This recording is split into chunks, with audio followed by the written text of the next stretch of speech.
de me donner la parole à cette occasion douloureuse parce que nous ne sommes pas à Mango, mais les informations que nous avons depuis hier sont très inquiétantes. Nous avions pensé que nous en avions fini mais ce matin encore, il y a eu un rebondissement. Et vous savez, à chaque fois qu'il y a mort d'homme ou même des blessés dans une situation comme celle-là, ça doit nous préoccuper. Malheureusement, c'est comme un drame à répétition dans la préfecture de Loti. Avant la conférence nationale, il y a eu beaucoup d'exactions. Et quand 25 ans après, plus de 25 ans après, on revit la même situation, on est en droit de se demander qu'est-ce qui ne va pas. Nous condamnons les violences, nous disons que on n'avait pas besoin de toutes ces exactions, peut-être pour atteindre le but qui est recherché. Et donc, ce que nous voulons dire aujourd'hui, c'est qu'on ne peut plus gouverner comme par le passé, par des décisions unilatérales qu'on n'explique pas. Nous pensons qu'aujourd'hui, les gouvernements doivent procéder par pédagogie. Si on veut créer une aire protégée dans la préfecture de Loti, on devrait pouvoir expliquer à toutes les parties prenantes, les populations riveraines et toutes les populations, le bénéfice, l'intérêt qu'il y a à prendre ces mesures-là. Parce que c'est des populations, c'est des hommes concrets, habitant un territoire concret, exerçant des activités sur les 10 territoires. Et donc, les habitants. Donc, si on veut les utiliser, prendre ces territoires-là, même à proximité des habitations ou des lieux de culture, pour en faire des aires protégées, pour en faire des aires de faune, je pense qu'il y a des études à faire, je suppose qu'on les a faites, et il faut associer les populations, il faut trouver des mesures d'accompagnement et il faut faire une pédagogie à toutes les étapes du processus. Je ne crois pas que cela ait été fait. Sinon, il y aurait eu plus de compréhension de la situation et il y aurait eu plus d'adhésion. Et la situation qu'on a vécue jusqu'à hier aurait pu ne pas se produire. Je pense qu'il y a eu défaillance quelque part. À mon avis, il est temps pour certainement rattraper les choses, revenir en arrière, reprendre le processus pour qu'il puisse être mieux compris et que les populations s'approprient le projet ou au cas où cela n'est pas possible, qu'on renonce purement et simplement. Pourquoi pas? Nous pensons que toutes les politiques publiques sont élaborées dans l'intérêt des populations, toute la nation togolaise ou de certaines populations particulières.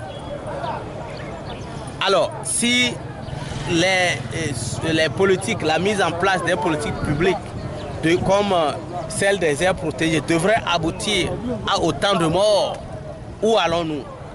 Au cas où on n'arrivait pas à s'entendre, au cas où on n'arrivait pas à convaincre la population, il faut certainement, ne serait-ce que pour un temps, abandonner, revenir en arrière. Avez-vous les moyens et vous croyez en ces moyens pour pouvoir faire fléchir le gouvernement ou bien le faire venir en arrière, faire marche arrière? Mais écoute, nous pensons que le gouvernement a la responsabilité d'associer, d'initier une démarche participative dans cette affaire-là, dans ce projet-là. Alors, est-ce que nous avons les moyens de contraindre le gouvernement? A priori, nous ne le pensons pas. Nous ne pensons pas avoir nous ne disons pas que nous avons les moyens adéquats tout de suite d'imposer notre volonté au gouvernement. Non, ce n'est pas de cela qu'il s'agit. Nous pensons plutôt à un dialogue. Nous appelons à l'apaisement. Okay? Ce n'est pas dans le surchauffement ou la surchauffe des esprits qu'on peut trouver une solution. Mais nous disons simplement qu'au XXIe siècle, les gouvernants ou les gouvernements ne doivent plus imposer des projets comme ceux-là. Je dis ça concerne des populations concrètes. Il faut une pédagogie. Il faut qu'on nous explique le bien fondé de la mesure qu'on veut prendre. Et qu'on puisse nous convaincre. Nous expliquer, nous convaincre. Que nous puissions aussi dire nos exigences. Et qu'on puisse, en négociant, en discutant, trouver un terrain d'entente. Dans l'intérêt bien compris de la nation togolaise, des populations de l'OTI et du gouvernement.